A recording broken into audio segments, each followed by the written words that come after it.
about 17 years old. And she caught my eye. She was good looking. There was no two ways about it. I was in my freshman year of college. This is the first time I remember seeing her. I may have seen her before, but I remember seeing her when I was in my freshman year of college, and she was still in high school. And I remember thinking, that is a fine-looking young woman. And that's even though I had a girlfriend at the time. She had a boyfriend at the time. But over the next several years, as God would have it, our families vacationed together at the same condominium on the beach in Florida at the same time, every year for the next several years. So I got to know Gail a little bit, although we really didn't connect in any kind of meaningful way, because she always seemed to have another boyfriend along, and I had another girlfriend that I'd bring along, and that's just the way things work. But I was attracted to her from the beginning. She went on to college. She attended Davidson College in North Carolina. It was called the Princeton of the South, she used to say, by the few and the proud. And she readily admitted that it was a source of intellectual pride with her to have gone to Davidson. She went as a biology major, and then she thought, well, no, I'm not going to be a doctor, I'm going to be a geneticist. And then she said, no, maybe I'll be a professor. And then she said, no, your Lord, just let me graduate and get out of here. And she finally did. In the process, Gail was homecoming queen one year at Davidson. So other people must have thought she was kind of pretty too. And after graduating from Davidson, she went to Papua New Guinea and spent a year there with Wycliffe Bible translators, working with the Summer Institute of Linguistics, traveling around New Guinea for a year or so. And it was during that period of time that I started law school, and Gail's mother, for some reason, as I was at the beach one summer, encouraged me to send Gail a letter telling her about law school. I don't know what her mother's motives were at the time, but I did that and invited Gail when she returned to come visit the law school and sit in a few classes if she had an idea about going to law school also.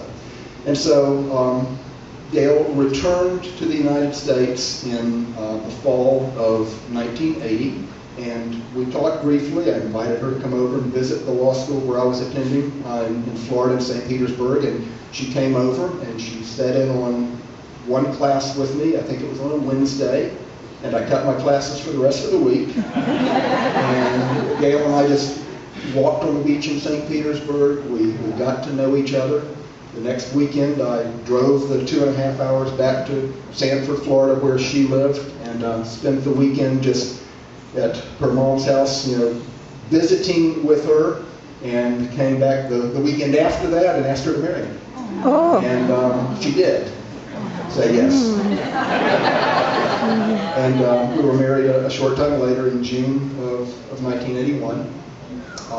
The Lord enabled us to get on that fast track. It's not what I do in marriage counseling, telling people, after somebody 2 weeks asking them to marry you, don't go for it. But it was God's sovereign plan.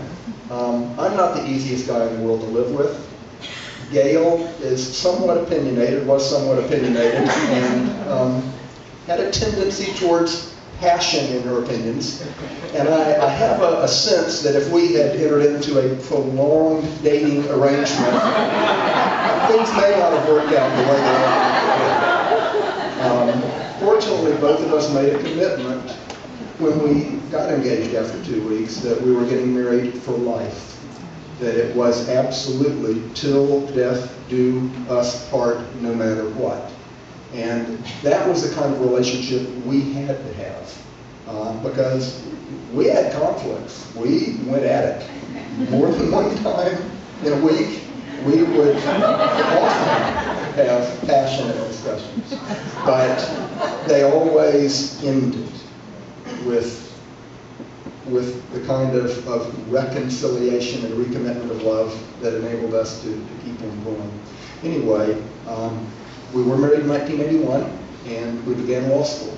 And at that point, Gail was really in her element. And she described it this way, as being in her element, because it was the kind of atmosphere where being argumentative and being cynical was rewarded.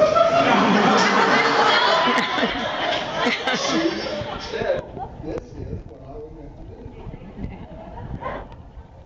And of course, I was flying and myself, so you can imagine what a clean life was like in those days.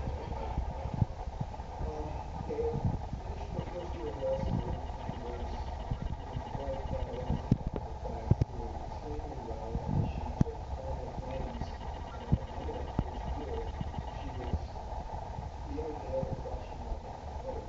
She made it through the exam, and a few weeks later, and with malaria medication. Again, this was not definite because we were not working towards that end yet. The discussion we had over some of this, we think for this, a lot of people in the law school with a child, you can do it too if you are a woman. War and go for it. So that was the plan. And that plan lasted about 4 or 5 weeks until we had an ultrasound done and it showed that she babies about to come out, and we determined that that could be a little difficult trying to handle that kind of situation in law school. So Gail made the decision that she was called by God to another choice, to commit herself to her family first, to support me and provide for me first. And she stepped back from what she had always aspired to, a career where she was recognized, where her intelligence was appreciated, where she was rewarded for what she viewed as gifts God had given her in terms of brain power. But she felt like that God had preempted that plan with one that was greater. And from that moment on, she was a devoted mother and a devoted wife and my biggest cheerleader. Gail put me in a position where I actually believed that I could do things that I never would have believed I could do but for her encouragement. She taught me to relate to God. I was a believer when Gail and I were married. I trusted that Jesus Christ had died on the cross for my sins. But I didn't know how to hear God. I didn't know how to really talk to God. I didn't know what a relationship of love with God was really all about. And Gail taught me that. Not just with words, but in the way that I saw her relating. And it made me jealous for her. I wanted what she had with the Lord. And as I watched her, she enabled me to become something I never would have been but for that relationship that she had.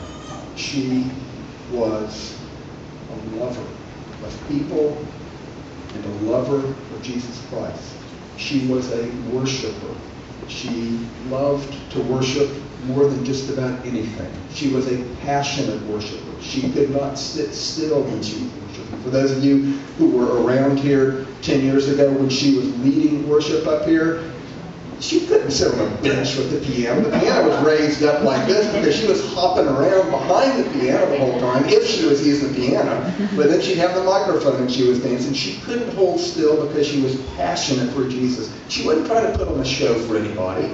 She was often, in fact, quite embarrassed at the conclusion of worship, going, did I make a scene, in terms of showing myself? But she moved into this uninhibited public display of affection for Jesus that was contagious. And as Ryan was saying, and a lot of other people expressed this morning, it taught other people how to worship. She was a prophet. She heard God and spoke prophetically.